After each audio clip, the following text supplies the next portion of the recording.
12 ज्योतिर्लिंगों के दर्शन करने जब मैं महाराष्ट्र पहुंचा तो सबसे पहले मैंने नासिक के त्र्यंबकेश्वर में दर्शन करे, फिर औरंगाबाद के वेरूल गांव में कृष्णेश्वर के दर्शन करने के बाद अब बचा महाराष्ट्र का तीसरा और लास्ट भीमाशंकर ज्योतिर्लिंग। कभी ऐसा हुआ कि आप अपनी मंजिल के एकदम करीब हो और एट लास्ट ऐसा कुछ होता है कि आप वहाँ तक नहीं पहुँच पाते हो। आज ठीक है, ऐसा मेरे साथ हुआ है। इस समय मैं खड़ा हूँ भीमाशंकर बस स्टैंड पे। मेरे पीछे भीमाशंकर का बस स्टैंड है और यहाँ से कुछ 1 किलोमीटर की लंबी लाइन लगी है जिसमें कि 5 से 6 घंटे लग रहे हैं। लेकिन इस यात्रा पे आते वक्त मैंने कुछ ऐसी गलती कर दी जिससे मैं यहाँ आते आते लेट हो गया और अब वो टाइम हो चुका है। अब दोपहर के 2 बज चुके हैं और मुझे यहाँ से वापस जाना है पुणे, क्योंकि वहाँ से मेरी फ्लाइट है। तो मैं भोले के दरबार पे जस्ट पहुँच भी गया और फिर भी उनके दर्शन नहीं कर पाया।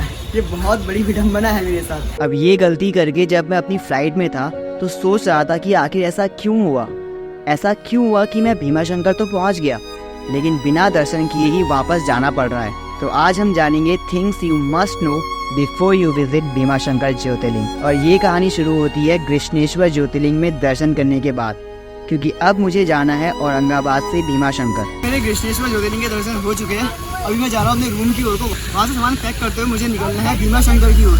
लेकिन अभी रोड में यहाँ पर एक्सीडेंट हो गया। जो वो बाइक वाला दिख रहा है वो गिर गया था, फिर कैरेट गिर गई नीचे और ये इस गाड़ी वाले ने ठोका था शायद। आज इस वेरूल गाँव में पूरा मौसम ऐसी है, बादल लग रहे हैं और दिन भर यहाँ बारिश चलने वाली है।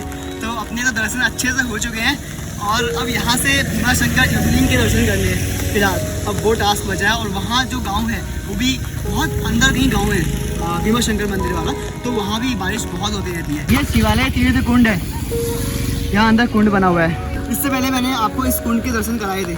यहाँ एक स्टैग्नेंट वाटर है, बस ज़्यादा कुछ नहीं है। सीढ़ियाँ बनी हुई है, अंदर लोग जाके उसमें नहाते हैं, लेकिन वो पानी रुका हुआ पानी है तो उसमें क्या ही नहाना। मैं तो रूम से नहा करके आया था। चलो भाई अपने रूम पे पहुंच गया मैं। ये कृष्णेश्वर ज्योतिर्लिंग वेलूर गांव में पड़ता है। अब औरंगाबाद, जो कि अब संभाजी नगर नाम से जाना जाता है, वहां से यहाँ बसेस भी चलती है। लेकिन कल जब मैं शाम को यहाँ पहुंचा था औरंगाबाद में, तो उस समय ऑटो वाले ने मुझसे बोल दिया कि बस नहीं चलती है, क्योंकि रात के 7 बज रहे थे, अंधेरा भी हो गया था। तो मैंने उसकी बात पे यकीन कर लिया और वो मुझे 500 रुपये लेकर के उसने यहाँ छोड़ा। सिर्फ 30 किलोमीटर की डिस्टेंस है, लेकिन अगर आप बस करके आते हो तो वो सिर्फ 30 रुपये में यहाँ उतार देता है। अब वो उनकी ट्रिक्स होती है, बोलते हैं कि बस नहीं चल रही है या फिर अंधेरा हो गया, बस इसमें नहीं चलेगी, लेकिन इंटरसिटी चलते रहती है यहाँ पर। तो अगर आप लोग यहाँ आ रहे हो तो इस बात का ध्यान देना कि आपको ऑटो वाले की बातों में बिल्कुल नहीं आना है, वो सिर्फ यहाँ लूटने के लिए बैठे हैं। तो इस समय मैंने अपना यहाँ से निकलने का पूरा बंदोबस्त कर लिया है। बैग सारे मैंने पैक कर लिए हैं। एक बैग उधर है, एक बैग इधर है और ये छाता जो भी काम आने वाली है, क्योंकि बाहर हो रही है बारिश। अभी तक का मेरा रूट चार्ट कुछ ऐसा था।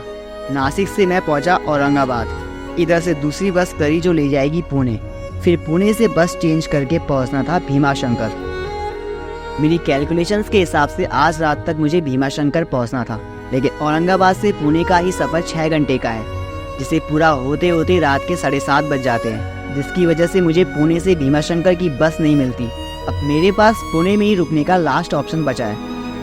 इस पूरी भागदौड़ में इंसान पूरा थक जाता है और इस समय मेरे पास है ये महाराष्ट्र बस का परिवहन का ये टिकट। 190 रुपये में बस यहाँ से आपको छोड़ देगी भीमाशंकर। यहाँ पुणे में भी रूम महंगे हैं, लेकिन अगर मैं भीमाशंकर पहुँचता तो वहाँ और भी ज्यादा लूट है, क्योंकि वो गांव का एरिया है और वहाँ रूम 1500 2000 ऐसे मिलते हैं, मन मर्जी के रेट है। पुणे में जिस होटल पे मैं रह रहा हूँ उसका नाम है द्वारका होटल। सारी कॉन्टेक्ट डिटेल्स नीचे डिस्क्रिप्शन बॉक्स में है। अगर आप आ रहे हो तो इस होटल में आप रह सकते हो। 800 रुपये में आपको रूम मिल जाएगा। आज का दिन बहुत ही एग्जॉस्टिंग था। आई होप कि कल महादेव के दर्शन अच्छे से हो जाते हैं, क्योंकि कल दर्शन करने के बाद वहां से वापस आके मेरे यहाँ से फ्लाइट है जो मुझे सीधे पुणे से दिल्ली ले जाएगी। तो आई थिंक मुझे अब सोना चाहिए। 9:15 बज चुके हैं, ताकि सुबह जल्दी उठूं और कल की भागदौड़ कल देखते हैं। सुबह की पहली बस जो कि 4:30 बजे चलती है, उसको पकड़ने के लिए सुबह के 3:30 बजे का अलार्म लगाकर मैं सो जाता हूँ।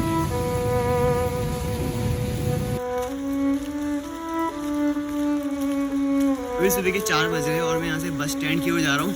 लेकिन देखो ये बारिश रात में बंद नहीं हुई है, अभी भी चल रही है। छाता की जरूरत पड़ेगी फिर से। तो अभी वर्कडेवाड़ी बस स्टैंड पहुंचना है और वहाँ से भीमाशंकर की बस मिल जाएगी। तो उस समय पुणे में 4 बजे रोड का आप ट्रैफिक देखिए। अभी यहाँ ज़्यादा लोग नहीं है रोड में, हल्के फुल्के लोग ही चल रहे हैं। रोड पूरी खाली है। उधर कुछ लाइट्स दिख रही है, उधर से कुछ गाड़ियाँ आ रही है, लेकिन बारिश देखो।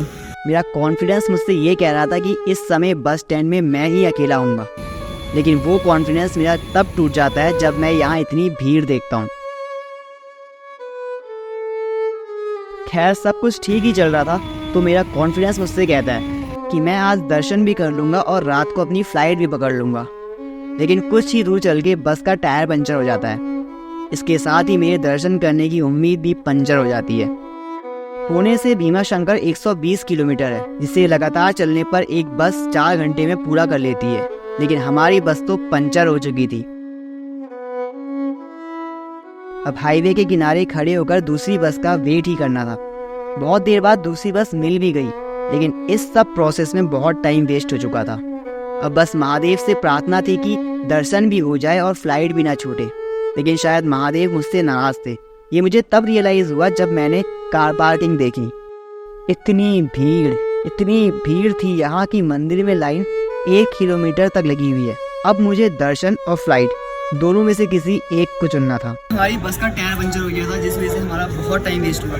अब मुझे ऐसा लग रहा है कि अगर मैंने वहाँ से टैक्सी कर ली होती, प्राइवेट टैक्सी कर ली होती, वो सिर्फ 300 या 400 रुपये ले रहा था और हमें यहाँ भीमाशंकर को उतार देता। अब वो तेज़ भी चलता, जिस वजह से हम जल्दी पहुँच जाते, क्योंकि ये जो रोड है पूरी 1 वे रोड है और इसमें पूरा पहाड़ी एरिया है। तो ट्रैफिक इतना ज़्यादा है इस टाइम पे कि 1 वे रोड पूरी 5 किलोमीटर 7 किलोमीटर पहले से ही ब्लॉक थी। अभी भी कुछ और बसें आ चुकी है, जिससे कि फिर से दोबारा क्राउड बढ़ चुका है।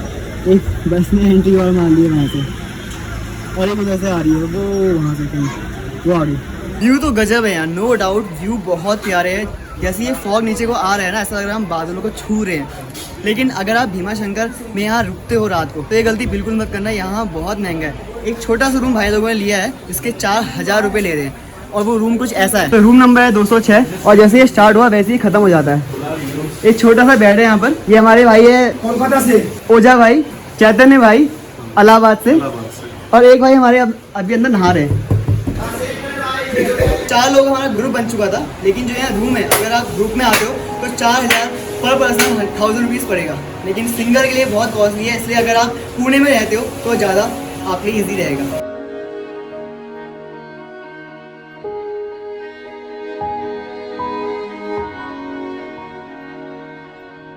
अभी तक बहुत सारे ज्योतिर्लिंग में गंगा जल चढ़ाया था मैंने, फिर चाहे वो मध्य प्रदेश की ज्योतिर्लिंग हो या फिर यहाँ महाराष्ट्र की ज्योतिर्लिंग हो।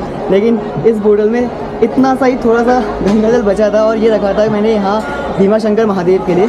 लेकिन शायद ये मेरे हाथ से चढ़ना पॉसिबल नहीं है। तो मैं, जो मेरे साथ भाई लोग हैं, हमारे साथ अग्नि भाई है, हेलो भाई, और हमारे साथ चैतन्य भाई है, तो ये मैं अब उनको हैंड ओवर कर रहा हूँ। यहाँ से आगे जो यात्रा रहेगी उनकी मेरी साइड से वही पूरी करने वाले हैं, और इस गंगा जल को फाइनली शिवलिंग तक चढ़ाने वाले हैं। तो भाई लोग, आपका हर हर महादेव भाई, हर हर महादेव, हर महादेव। आपका किस तरह से धन्यवाद को मैं समझ नहीं पा रहा हूँ भाई।